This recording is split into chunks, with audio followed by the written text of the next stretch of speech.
Hello বন্ধুরা, আসসালামু আলাইকুম। আজ আমি চলে এসেছি পাবনা শহরের বুকে অবস্থিত টেস্টি ট্রিটের আউটলেটে। একজন ভোজন রসিক মানুষ হিসেবে টেস্টি ট্রিটের খাবারগুলো আমার খুবই পছন্দের, কিন্তু মজার বিষয় হলো আমি আমার লাইফে কখনো মোমো টেস্ট করিনি। তাই ঝটাপট চলে আসলাম আমার এক বন্ধুকে নিয়ে। সব জেলাতেই টেস্টি ট্রিটের আউটলেট থাকলেও পাবনাতে খুব রিসেন্টলি এটা শুরু হয়েছে। এই জন্য আমি অনেক এক্সাইটেড ছিলাম যে কবে টেস্টি ট্রিটে যাবো আর এখানকার সুন্দর সুন্দর খাবারগুলো ট্রাই করব। তো আমি এর আগে বেশ কয়েকবার এসেছি, কিন্তু মোমো আমার কখনো ট্রাই করা হয়নি। এটাই আমার লাইফের প্রথম মোমো ট্রাই করা। তো আমি আমার বন্ধুকে বললাম, তো সে বলল যে চল আজকে গিয়ে আমরা মোমোটা ট্রাই করে আসি। ছোটবেলা থেকে টেস্টি ট্রিটের অনেক নাটক দেখতাম, এই জন্য টেস্টি ট্রিটের প্রতি আলাদা একটা মায়া কাজ করতেছিল। আমাদের মোমোটা আসতে দেরি হচ্ছিল বিধায় আমরা টেস্টি ট্রিটের সসের বোতলটা নিয়ে একটু গবেষণা করতেছিলাম।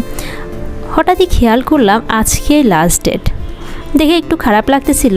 তারপরে উপরে দেখি যে উৎপাদনের